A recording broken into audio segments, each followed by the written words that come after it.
Bonjour et bienvenue dans Qui fait la culture, le podcast qui donne la parole à celles et ceux qui font la culture au quotidien, qui sont en contact direct avec des œuvres, des publics, des projets, des pratiques artistiques. Bonne écoute!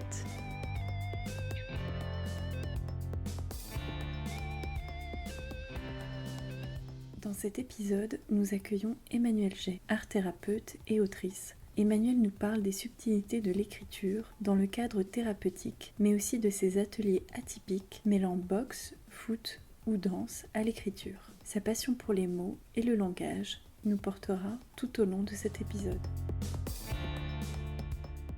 Bonjour Emmanuelle, on va s'intéresser aujourd'hui à ton métier. Qui est l'art-thérapie, tu es art-thérapeute. Comment tu en es venue à ce parcours, à devenir art-thérapeute ? D'abord, l'art-thérapie est très reliée à la question de la psychologie et à la question de l'art.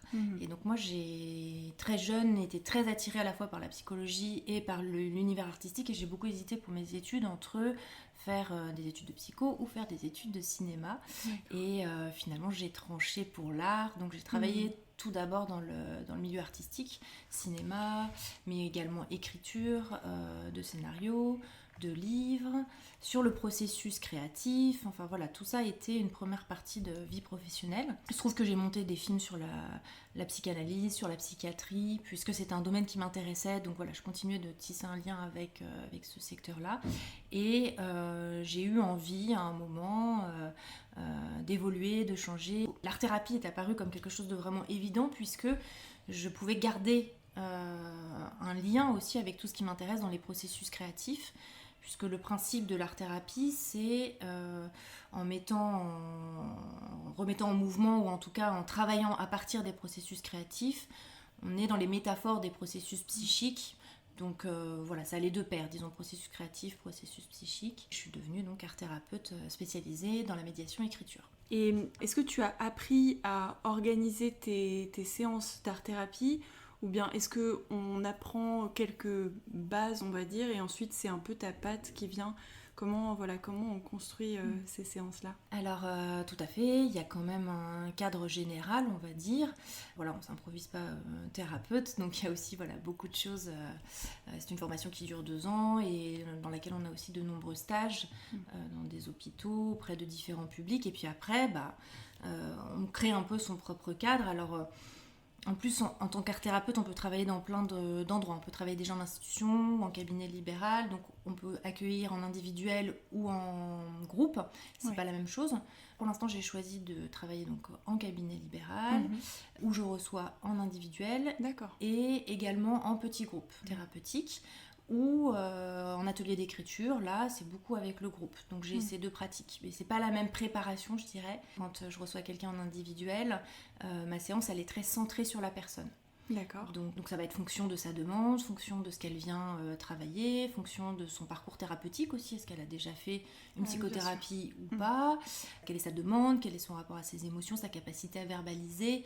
La médiation écriture est très indiquée pour justement quand on a du mal à mettre en mots, quand on n'est pas complètement relié, ou que c'est un peu le fouillis en soi et qu'on ne trouve pas forcément les mots pour dire. Le passage par l'écriture permet d'emprunter un autre chemin en fait. Et puis en racontant des histoires, finalement, on s'aperçoit qu'on parle aussi de soi ou de souvenirs qui remontent. L'écriture convoque aussi beaucoup la mémoire, les souvenirs.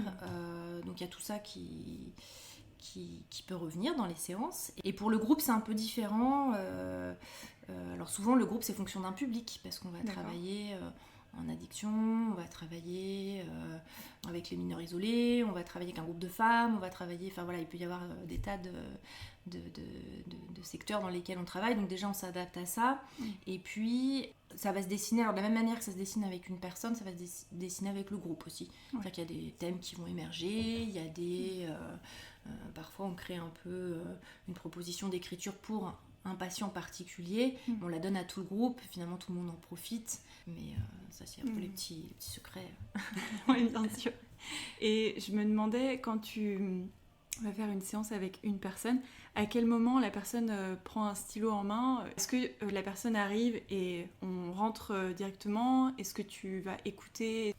Alors dans mon cas, il y a toujours un temps de préalable, de discussion, d'échange, ne serait-ce que pour savoir comment va la personne là quand elle arrive, mais également ce qui s'est passé entre les séances, parce que voilà, l'écriture parfois vient vraiment peut nous conduire jusqu'aux larmes, enfin jusqu'à des émotions assez fortes, donc c'est toujours intéressant de voir dans l'après-coup qu'est-ce qui a pu se produire pour la personne. Donc on fait une sorte de petits points, et puis ensuite on passe à l'écriture, et de la même manière on clôture la séance par un temps d'échange sur comment s'est déroulée la pratique de l'écriture, à la fois dans le fond mais aussi dans les potentielles difficultés ou réticences ou au contraire le plaisir qu'il y a pu avoir aussi à écrire. La question du plaisir, elle est importante en thérapie. Bien sûr. L'effet de l'art-thérapie sera peut-être différent en fonction des personnes, ou est-ce que toi tu recherches à chaque fois une conclusion, est-ce qu'il y a un début et une fin d'ailleurs, ou est-ce que ça s'écrit au fur et à mesure Je ne cherche pas un effet, je ne cherche pas à produire quelque chose. Par contre, je pense vraiment mes consignes, mes propositions d'écriture fonction de la personne qui est en face de moi. Pour dire un peu peut-être ça d'une autre manière et plus précise, il y a des consignes qui vont aller vraiment dans l'écriture de soi. Donc ça va être ce qu'on appelle des consignes assez frontales, où on va écrire justement à partir d'un souvenir, où on va écrire directement sur une émotion très présente dans notre vie, où on va écrire à partir d'un rêve qu'on a fait. Enfin voilà, on est tout de suite dans quelque chose d'intime, dans cette petite voix intérieure, dans ce qu'on va appeler l'écriture de soi. Il y a après tout un champ qui va beaucoup plus dans le jeu, dans l'imaginaire, dans la contrainte, dans des choses qui en apparence peuvent être très éloignées. Oui. Ou peuvent être tout simplement le choix d'un tableau à partir duquel on va écrire, d'une photo, des petits mots à piocher. Enfin, il y a plein de types de consignes. Mais c'est déjà de grandes familles, celles qui sont écriture de soi, celles qui sont plus sur l'imaginaire. Il y a également les différents types de jeux. C'est-à-dire que c'est les supports, par exemple, visuels ne sont pas les mêmes que les supports écrits. À part pour partir dans l'écriture, il y a la musique aussi. Il y a aussi des fois de l'interaction, c'est-à-dire qu'on peut dialoguer par écrit, on peut co-créer dans certains cas, ça peut être intéressant. Quand on est en groupe particulièrement, le fait de ne pas écrire toujours tout seul, mais de faire tourner les feuilles, de partir des mots des autres. Voilà.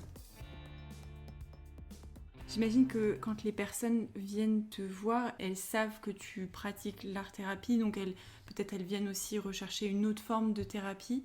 Est-ce que tout de même tu rencontres peut-être certaines difficultés à voir la personne qui va peut-être se libérer? Est-ce que aussi tu dois rechercher à libérer la personne peut-être dans son écriture, ou qui va peut-être se mettre des barrières parce que c'est vrai qu'on n'est pas si habitué, on va écrire des mails, on va écrire... on est moins habitué à véritablement écrire, on va dire. Alors, dans le cas d'un atelier d'écriture créative, oui, il va y avoir tout ça, et vraiment libérer l'écriture, l'imaginaire, et puis après travailler sur la qualité, etc. Dans le cadre d'une thérapie, on n'est pas du tout là-dedans. Par contre, ce que moi, je vais aller un peu chercher à travers mes propositions, ça va être quelque chose qui se rapproche plus de la psychanalyse, qui va être la levée de la censure. Il peut vraiment se produire des expressions de l'inconscient.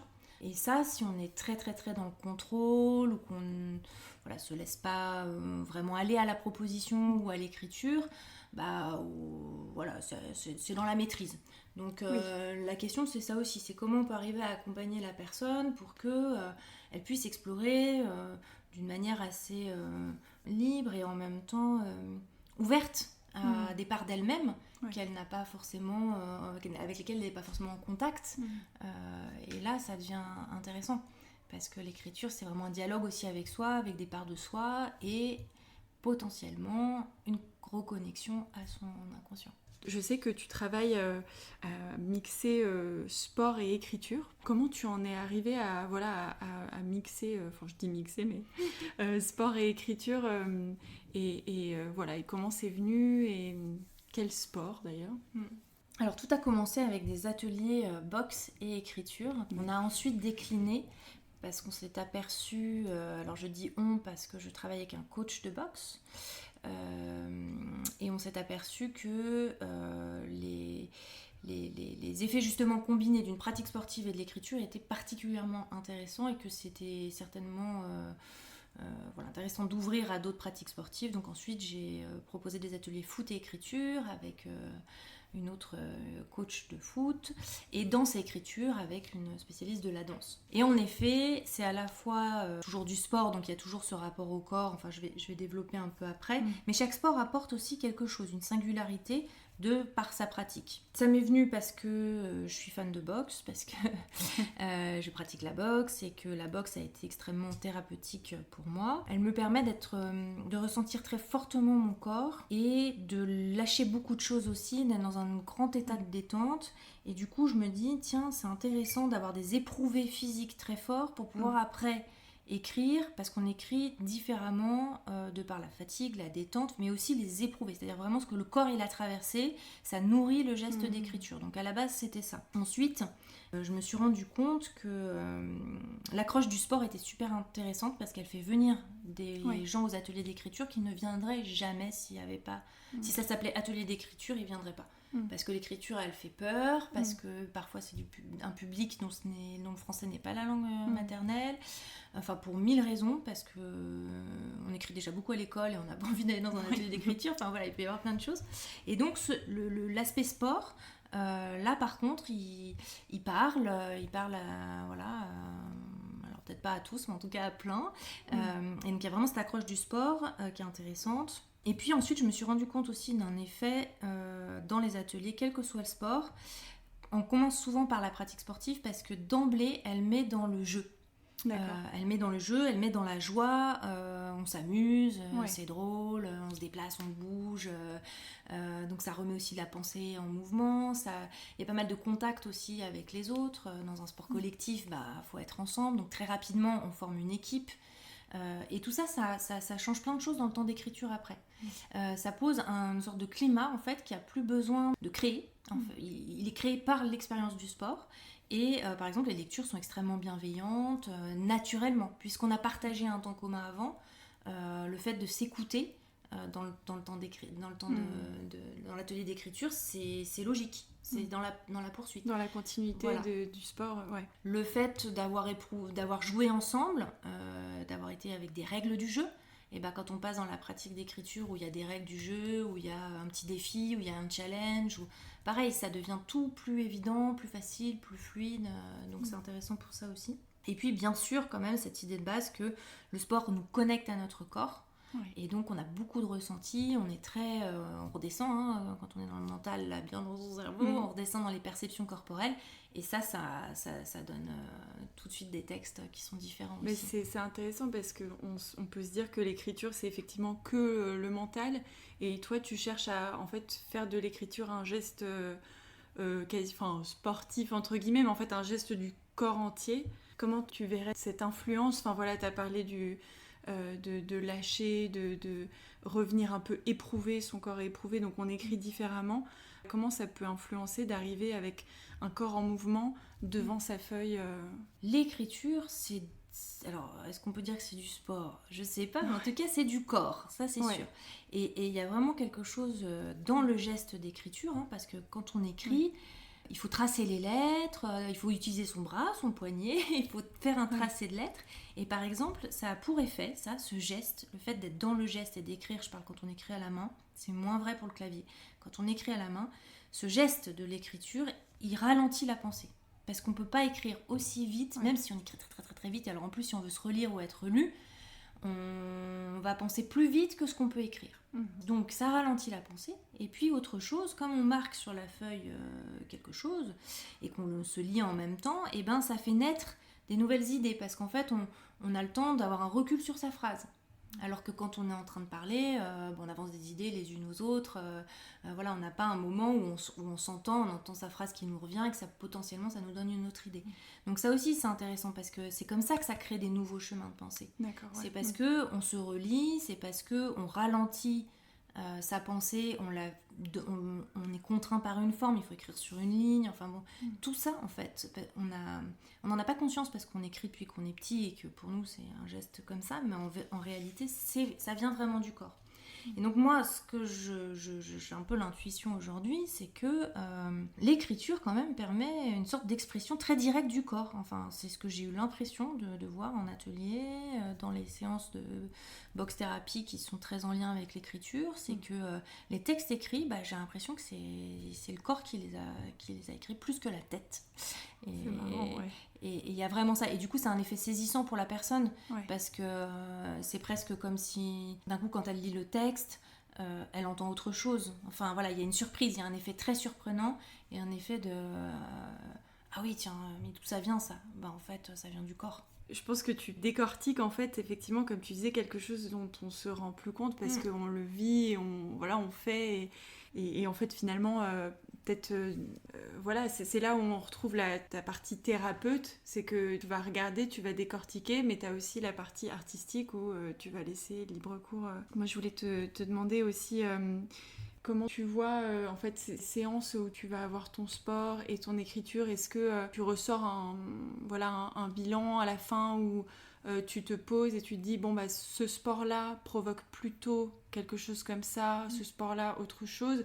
Je pensais à la danse, est-ce qu'il y a plus de douceur une fois que les gens ont dansé ou au contraire on peut se dire est-ce qu'il y a plus de violence quand les gens ont boxé ? Oui, parce que tout ça est très expérimental, donc c'est parti de ces ateliers boxe et écriture, ensuite on les a déclinés et bien sûr ça me fait vraiment réfléchir. Donc pour reprendre dans l'ordre, la boxe c'est vraiment la question de la confrontation avec soi, de la confrontation avec l'autre, d'une expérience qui met en jeu un peu on se heurte à ses limites, aussi à sa puissance bien sûr, mais aussi à ses failles, ses faiblesses, et tout ça ressort dans l'écriture. Donc, alors j'ai entendu parler d'écriture sauvage par les participants, je trouvais très intéressant ce terme, et d'une boxe stylisée, parce que ça on n'en parle pas, mais c'est intéressant aussi ce que l'écriture fait au sport. D'accord, donc rend les sports créatifs, donne de la créativité, de l'imaginaire. Voilà, donc petite parenthèse. Mais ça c'est pour la boxe. Donc la boxe, elle génère souvent, je trouve, des textes très à fleur de peau, à vif. En effet, sur ces questions qui sont à la fois je me sens fort comme un lion ou alors j'ai pas pu bouger, je suis une petite fourmi, quoi. Enfin vraiment, il y a ces extrêmes, des choses aussi qui sont très dans les extrêmes. Le foot, hyper différent. Le foot, ça a été vraiment une découverte pour moi, c'est que c'est vraiment faire ensemble. C'est vraiment l'équipe, c'est vraiment... voilà, souvent en plus c'est intéressant parce que c'est des ateliers où les jeunes ne se connaissent pas. Donc, et le foot fédère, voilà. Il y a une culture commune qui s'impose. Alors peut-être certainement plus avec les jeunes garçons, encore que j'ai pas trop, c'est parce que j'ai pas fait avec les filles donc j'en sais rien, mais il y a une culture commune qui rassemble et qui fait que aussi on a un sujet de parole très vite, des débats, voilà, c'est très favorisé. Et puis c'est très en lien avec les émotions, alors ça aussi surprise, beaucoup d'émotions, très fière quand on met un but, d'ailleurs les célébrations, etc. Beaucoup d'émotions avec le foot, et ça c'est aussi intéressant après en termes d'écriture, voilà, de joie. Quand je parlais de la joie aussi, ça en fait partie, on est très fort et très ensemble. Et la danse c'est particulier parce que la danse elle expose énormément. Faut oser danser devant les autres, faut oser se mettre en mouvement, faut oser explorer avec son corps, voilà, il y a quand même encore beaucoup de jugement sur le mouvement, je trouve. On est encore dans des... Voilà, si on fait pas de la danse codifiée, en tout cas si on fait de la danse libre au sens de vraiment d'une expression corporelle, et ben c'est très exposant. C'est très exposant. Donc ça amène aussi quelque chose de particulier. Peut-être une très grande écoute et une très grande bienveillance aussi au niveau du groupe. Et je trouve qu'on est vraiment... la danse, c'est l'écriture du corps. On écrit en fait quand on danse. C'est peut-être la pratique sportive qui est la plus proche de l'écriture. D'accord. Parce que chorégraphie, c'est bien l'idée de l'écriture. C'est d'écrire avec son corps. Et les danseurs, d'ailleurs, sont très imprégnés de la notion d'écriture. Et on peut raconter plein de choses. On peut se raconter en dansant. Alors donc nous, on a beaucoup fait travailler là-dessus. Sur le fait d'écrire des textes et puis ensuite de les danser, ou de se raconter, de jouer une émotion, enfin de danser une émotion et puis d'écrire un texte. Il y a un lien aussi très fort avec l'imaginaire. Alors, tu parlais de douceur, mais oui, dans le sens de la méditation et des visions qu'on peut avoir et de toute une sensorialité qui va être exacerbée par la danse.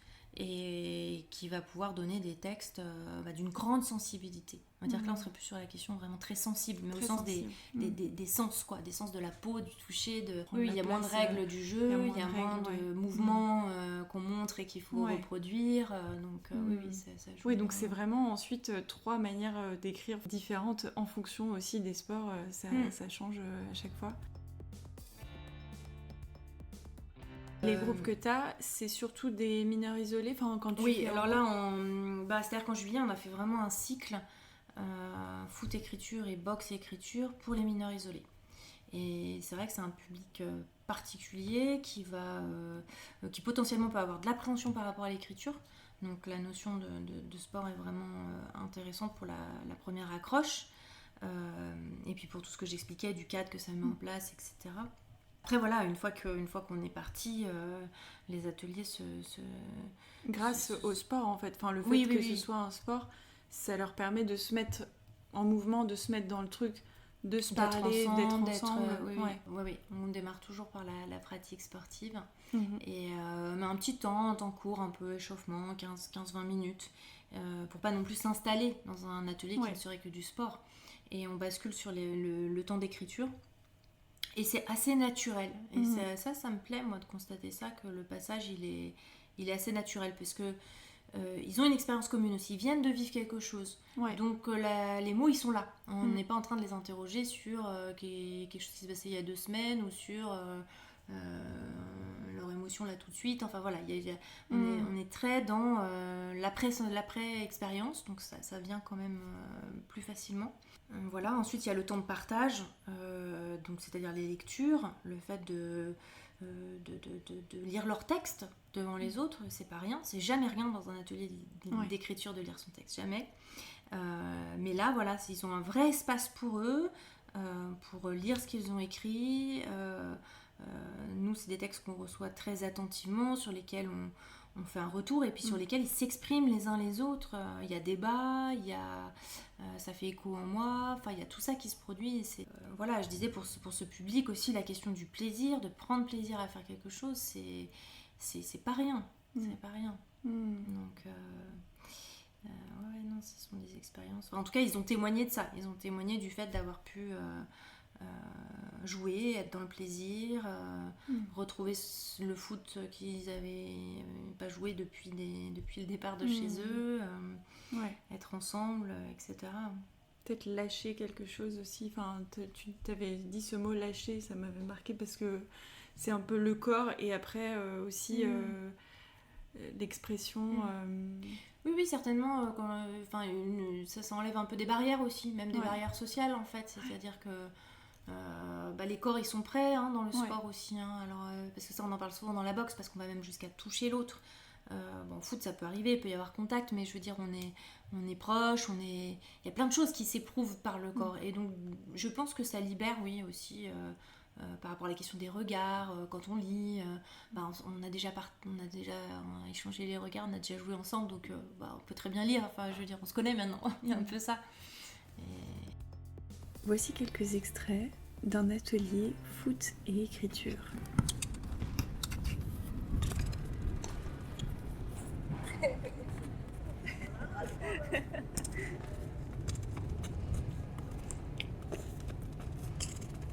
Imaginez que vous êtes coach d'une équipe, que vous êtes un entraîneur. Et vous allez essayer de trouver, il faudra les écrire, de trouver des conseils. Voilà, tous les conseils que vous pouvez donner à vos joueurs ou à votre équipe.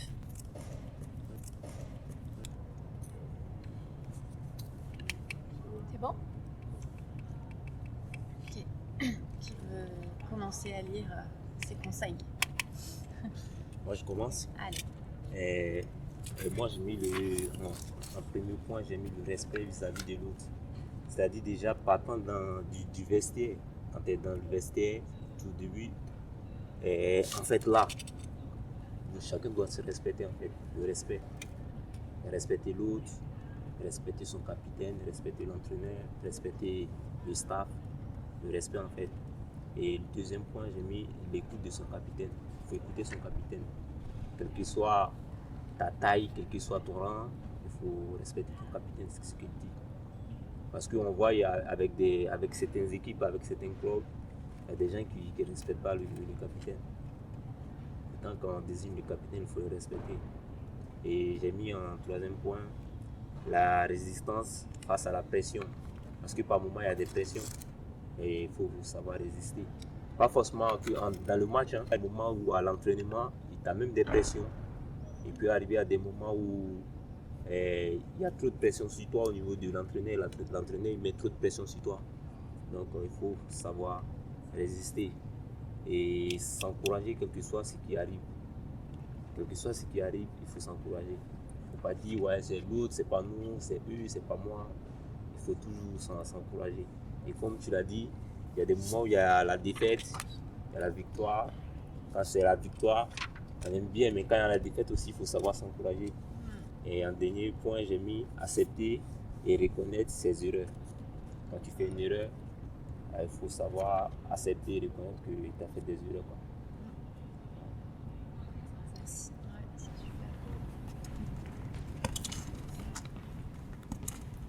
Ouais,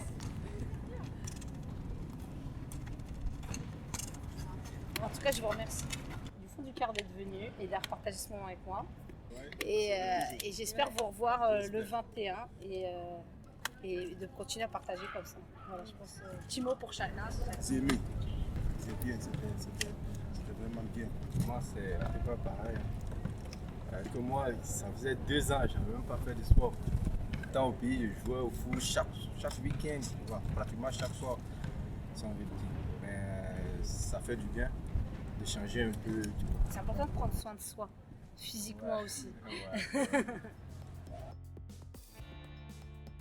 Je voulais un peu partir sur ton travail à toi. Donc voilà, l'art-thérapie, j'imagine que ça te nourrit aussi beaucoup. Tu nous as parlé de ton parcours, tu écris toi-même, tu es autrice. Donc comment ce travail d'art-thérapie t'influence ou il te touche? Comment les deux vivent ensemble en fait?